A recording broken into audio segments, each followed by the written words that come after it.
Hey everybody, it's Glenn, back in this video with Action Figure Evolution, the series where I trace back through the years the various action figure incarnations of one particular character, and this time around with the X-Men Apocalypse movie bringing spotlight to the titular villain, what better time than now to feature him. And for a character often lauded as the very first mutant, we wind the clock back to not ancient Egypt, but 1991.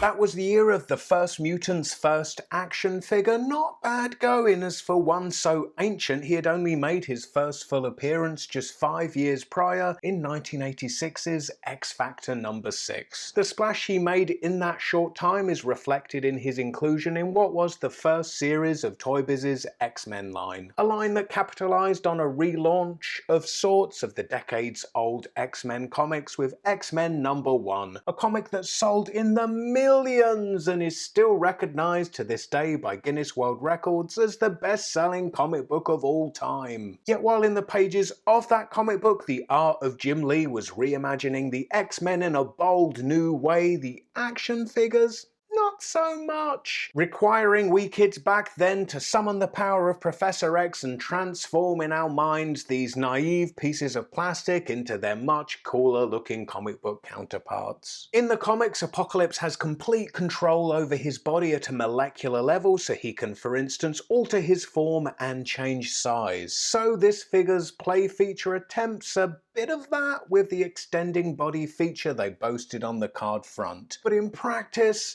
I don't think it'll leave the X-Men quaking in their boots, but hey, it does leave Apocalypse better able to reach those top-shelf dirty magazines. So from the humblest beginning, things could only get better. And for an improvement, we wouldn't be waiting long, just 2 years in fact, with Toy Biz's second edition of the character. By now, the X-Men's popularity was at its peak, as in the years sandwiched between these first two Apocalypse action figures, Fox's X-Men animated series debuted. Popularity of what would become a long-running series is felt if we look at the card back in the deepness of character selection. So it was the likes of Blink and You'll Miss Him from the comics, Tusk stood side by side with loftier X-Men characters. So here he is out of packaging, and nigh on 25 years later, I don't think I'm biased by sentiment when I'm saying he's not looking too bad. Sure, figures of this period are totally in the shadow of the much more modern Marvel Legends, which we will get to, but in the meantime, there's some nice 90s comic book flair going on in the proportions here with those big, broad shoulders. Likely the positives I'm spouting come from Toy Biz's plucky spirit of, if at first you don't succeed, try again, as now bringing back the first version to the left of the screen, and side by side like this will more likely get you singing the praises of the second one. As for me, I take its design and release as Toy Biz shaking their head and saying, what were we thinking when it came to this first one? Plus, what this second one has that the first one lacked is a more interesting interpretation of his shape-shifting powers from page to plastic in the form of his weapon arms.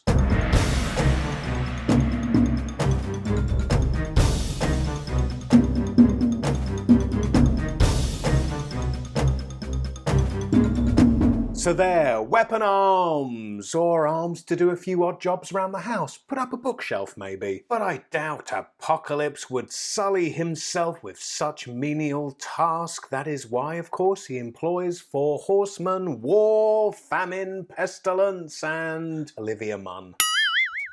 But I digress. His first weapon arm is a saw cum drill cum pointy stabby thing. Then his second weapon arm is a gripping vice-like hand. With that, I can surely see Apocalypse crushing Professor X's head like a grape, while poor Archangel has to come in and mop old Charlie's brains up off the floor. Now forwarding to 1996 and the Age of Apocalypse. Age of Apocalypse being a groundbreaking storyline where Professor X died before forming the X-Men, the consequence of which led many of the X-Men characters down widely different paths of an alternate timeline, such as Apocalypse conquering the world. While this alternate reality version on the right of the screen doesn't exactly reinvent the wheel when it comes to Apocalypse's character design, it does make some tweaks tweaks in reimagining the would-be conqueror as actual conqueror, such as the flowing cape and wide shoulder armor adding a more fittingly regal appearance. Yet as they say, the more things change, the more they stay the same, and by that I mean more weapon arms. Well, weapon arm singular, this time adding to the toolbox of the previous version with a buzzsaw arm with a blade that actually rotates. From the age of Apocalypse, one of comics' greatest stories, to super shooters. At this point, you might just be thinking, wow, there are way more Apocalypse action figures than I thought they were. Or perhaps you're even thinking, super shooters, wow, what the f? As we look at the card back, you can pause for some insight into Secret Weapon Force super shooters. But long story cut short, this is X-Men action figures jumping the shark. In that as we look at Apocalypse among the rest of this wave, and the thing with being a mutant is you're gifted with powers that essentially make you a living weapon. Yet here that notion had got lost. It seems Toy Biz were like, Wolverine's indestructible razor-sharp claws? Mugh. Who cares? Let's strap a plastic hunk of junk to his wrist instead. The kids will love it. Maybe they did, but as a teen at that time who spent most of my days with my nose stuck in comic books, the wacky design here was a bit jarring, and by a bit, I mean a lot. It feels like essentially here Apocalypse is window dressing to the action feature, but I'm talking from an adult collector's perspective, right? And toys are to be played with, so let's indulge the child in me. No doubt you're on the edge of your seat, so let's press the button on the back. Fire!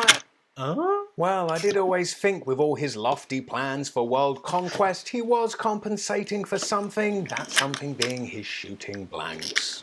So second time lucky? Maybe? Well, he's fired one missile, the other one, well. And as they say, third time's a charm. Better, but as per illustrated on the card back, the missiles are supposed to fire out of his wrist here as well, and in addition to that, both of his shoulders. Alas, the buttons on all of those, they're busted, straight out of packaging. And from the frying pan into the fire. Boy, back in 1997, there must have been something in the water at Toy Biz, because it's X-Men Missile Flyers Future Apocalypse. And now as we look at the card back, we can see that Future Apocalypse was not alone, as he was in fact accompanied in this series by Future Wolverine, Future Bishop, and Future Shard. Wow, the word future must have scored really high in a test group of 6-year-olds at the time. Interestingly, Jean Grey was initially going to be included in the line, with the Phoenix Force manifesting as energy wings behind her, you know, as she has appeared in the comics. However, old Toy Biz cut her and went with 4 characters who have never strapped mechanical wings to their back. A concept seemingly primed for Archangel, but no, let's not put him in. Let's shove Shard in. We're all desperate for her, right? And by desperate, I mean, who? Anyway, here is Future Apocalypse, and isn't he a eyeful? And bang for your buck in a whopping chunk of plastic. As such, focusing on the flyer aspect of missile flyers, and good luck Apocalypse with those wings allowing you to take to the air. So after 5 seasons, 1997 was the year the X-Men animated series came to an end. As such, perhaps the popularity of our merry mutants had begun to wane, and to me this and the previous figure are indicative of that. I mean, the word X-Men is smaller on the packaging than the words missile and flyers. It seems the X-Men characters were becoming secondary to an attempt to capture kids' attention with words plucked only to communicate some manner of playability. To that end, focusing now on the missile aspect of missile flyers, rather menacing looking, isn't it? And without delay, let's test it out to see if a missile flyer is a superer shooterer than a super shooter. That's not bad, but in case you missed it, let's give it a second go.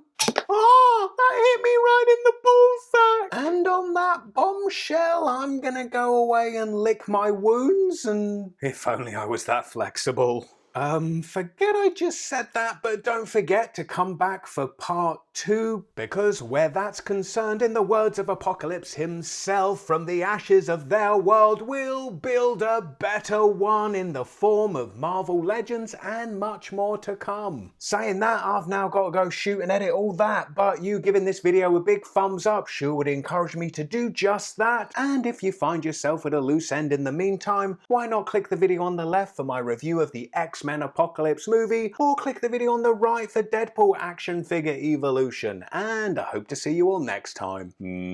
Bye.